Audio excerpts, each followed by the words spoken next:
This video is powered by the pros at Pascal Air Plumbing and Electric. Arkansas owned, Arkansas operated. GoPascal.com. Pat, appreciate you waking up early with us this morning. I want to start with Auburn's quarterback, Payton Stone, who Coach Pittman addressed yesterday. What kind of progression have you seen from him when it was really initially split time between him and Ashford? It seems like he's more the QB1 at this point in time. Well, I tell you what, you can tell the confidence is growing because mainly he was kind of looking over his shoulder. You know, Robbie Ashford, who had a good season last year, not a great season, but a good season under Brian Harson's offense, could really run the football well. But Payton Stone has surprised a lot of teams with being able to run the football extremely well when he's decided to tuck it and run. I think now that Hugh Freeze has made it abundantly clear over the course of the last 3 weeks that Payton Stone is the guy. He even said yesterday in his press conference, look, he understands what we're trying to do here. That's not a shot at Robbie. It's just the fact that they have been more efficient offensively. Granted, the schedule has worked out really well for Auburn. The tougher part of their schedule was the first half of the season. But they're growing in confidence. They still can't throw the ball very effectively, but they can run the ball as well as anybody in the SEC. So as long as Payton Stone can manage the game and not have stupid turnovers, they're very happy with what he's been able to do. Arkansas had its best offensive output of the season this past week in the Swamp, Pat. And I was looking at Auburn's numbers. They are like outside the top 80 in rushing defense, and it gets worse on the road and in conference play. As we know, it's typically harder in those games. But do you think Auburn has enough to stop a competent KJ Jefferson and Rocket Sanders this week? That is going to be the biggest issue. When you talk about Auburn football over the course of the last few weeks, they've been excited about getting some of the pieces in their secondary healthy. They've been able to come back. You know, Simpson in the secondary part of their defense has performed extremely well. But it's the run defense. I mean, you see what Mississippi State was able to do in the second half against Auburn. Even Vanderbilt at times. Vanderbilt kept that game kind of uncomfortably close for a lot of Auburn fans by the way that they were able to efficiently run the football. So that is the one area. And trust me, the Auburn people yesterday, you know, talking about Rocket Sanders being back and having a big old quarterback that even Alabama had an issue bringing down a few times during their game. That's a bit of a concern for Auburn moving into this game against Arkansas. So your question, Ty, is, you know, do they feel confident? The answer would be no, because it's an SEC game on the road, and especially it's in Arkansas. Pat, how good a tackling team is Auburn? I mean, I've watched them some. I wouldn't have watched them enough to know. I mean, you just went through it. I mean, are they fundamentally a good tackling team? No, they are not, and that is something that Hugh Freeze has brought up multiple times during the season. You know, not slamming defensive coordinator Roberts or anybody else on the defensive staff, but he has just pointed out that weakness and how they needed to do a better job wrapping guys up at point of contact. So one good thing about them, they feel like they've got a running back in Jarquez Hunter that is going to provide his own problems to defenses. You know, you saw what he did this last week against Vanderbilt and some other teams the last couple of weeks. So they feel that even though with the deficiencies with the fundamentals of tackling, that they're going to be able to at least run the football and be effective themselves to try to put some points up. Is the feeling there on the Plains that, you know, Hugh Freeze has just got to get his quarterback in? He's got to get the guy that he wants to run his system. I know he's got a recruit coming out of Arkansas, out of Little Rock, and Walker White, but what's the feeling about the quarterback position in the future there with Auburn? Yeah, Tommy, that's exactly right. I mean, that's the feeling. He's doing extremely well in recruiting. He's been able to swipe a 5-star from Georgia. I know I'm talking about offense, but defensive guys.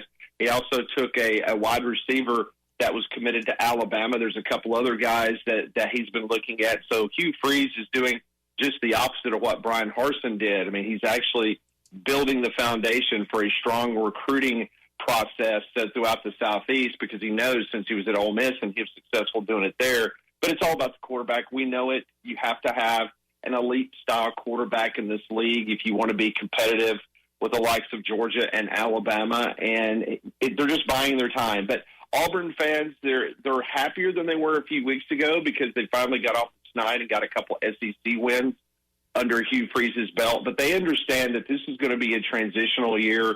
They feel good about where the program is right now, but they can also see for them to be and get back to where Auburn football should be, they're going to have to go out and get a quarterback of an elite caliber.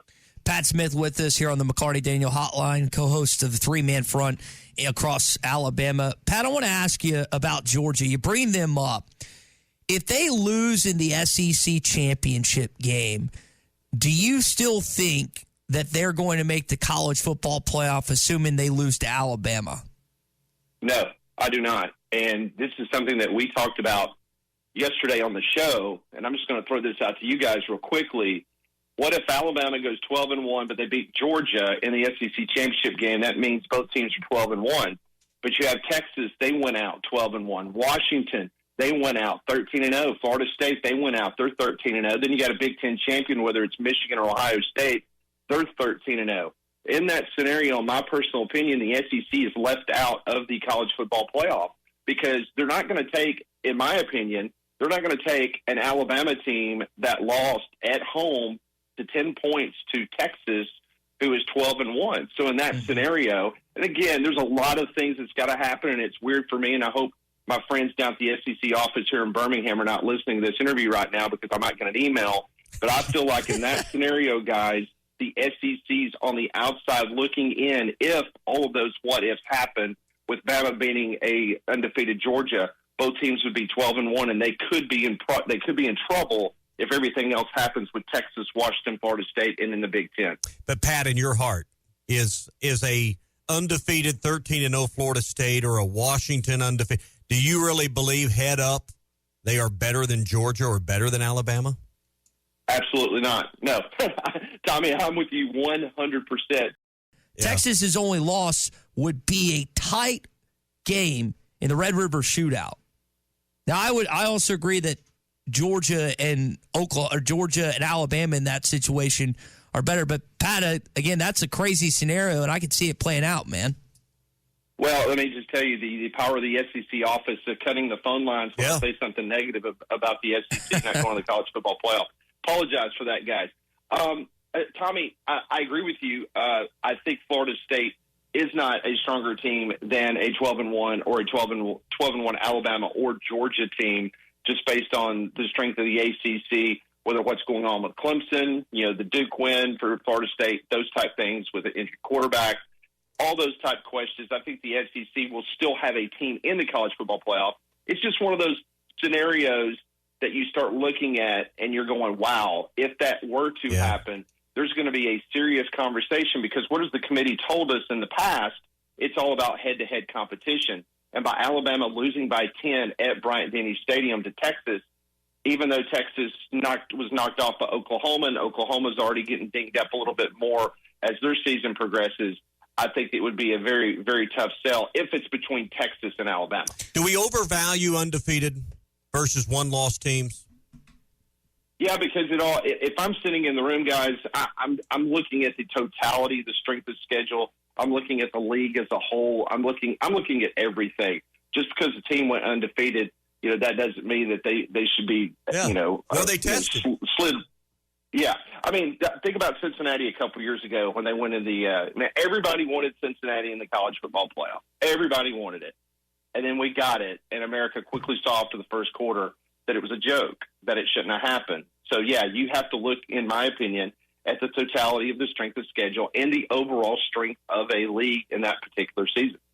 What about Michigan and everything going on right now? I saw that Ross Dellinger article with Yahoo Sports talking about the Big Ten is considering a multi-game suspension of Jim Harbaugh. On the other side, Michigan might sue the Big Ten. I mean, how much does that affect Michigan's chances if they finish undefeated, if at all, Pat? Well, I think based on football people and based on the eye test, I think everybody would tell you, first and foremost, this season, why you would need to have anybody spy, because this is one of the most talented Michigan teams that they've had probably since Bo Schembechler was the head coach many, many moons ago. They're a very good football team, and it's a shame, and I can't believe I'm saying this because it's a Big Ten school, but they are a very good football team. And so, did they need to go through the, whatever they were doing off the field? That's kind of hard to say. It's almost like the Patriots from a few years ago with all their little scandals. Did they really need to go to that extreme to do what they did? But no, I think that it's funny to me how the Big Ten, the AP story came out yesterday that said that appears that, somebody at another Big Ten school, they were trying to steal the signals of Michigan, and they gave over a spreadsheet to Michigan detailing all the signs that, Michigan was using during their games, basically pointing out that everybody in the Big Ten is cheating. I mean, with everything going on in the Big Ten in the offseason, whether it's the hazing scandal at Northwestern, now you got this going on at Michigan, it's been a banner year for the Big Ten Conference, but they're all eating their own. It reminds me a lot of what happened in the SEC in the late 90s, early 2000s, when everybody started turning everybody in. These gentlemen's agreement that the league used to have, all of a sudden everybody was turning everyone back in. That's why everybody was on probation at one time. And that's why Mike Slive, was having a coronary every morning watching NCAA reports or investigations in the conference. The Big Ten is turning on their own. I mean, they are literally eating and ratting out each other, and you're going to have to wait to see exactly what happens. I think Ohio State's going to look pretty bad when this is all said and done, when it all comes out. Or the Southwest Conference in the 80s, where seemingly everyone was paying somebody. It reminds a lot of our listeners of that. Pat, last thing, we appreciate you joining us this morning. Before we let you go, SEC basketball kicked off, or tipped off last night. Not kicked off, tipped off. Arkansas took care of business. I know people are excited to see what they can do this season. What are your thoughts on this league this year? Seemingly pretty deep heading into the start last night.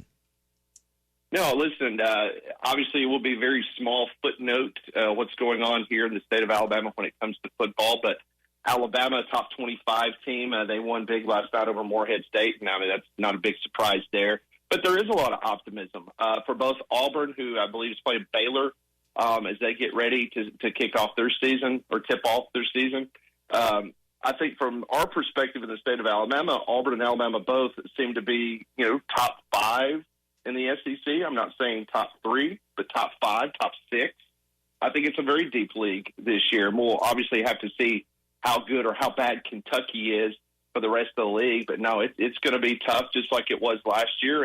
And most people here in Birmingham around the SEC office, they feel very confident that the SEC can get 8 teams in this year for the Big Dance. BetOnline is your number one source for all your betting needs. Get the latest odds, lines, and matchup reports for baseball, boxing, golf, and more. BetOnline continues to be the fastest and easiest way to place your wagers, including live betting and your favorite casino and card games available to play right from your phone. Head to the website or use your mobile device to sign up today and get in on the action. Remember to use our promo code BELIEVE, that's BLEAV, for your 50% welcome bonus on your first deposit. Bet online, where the game starts.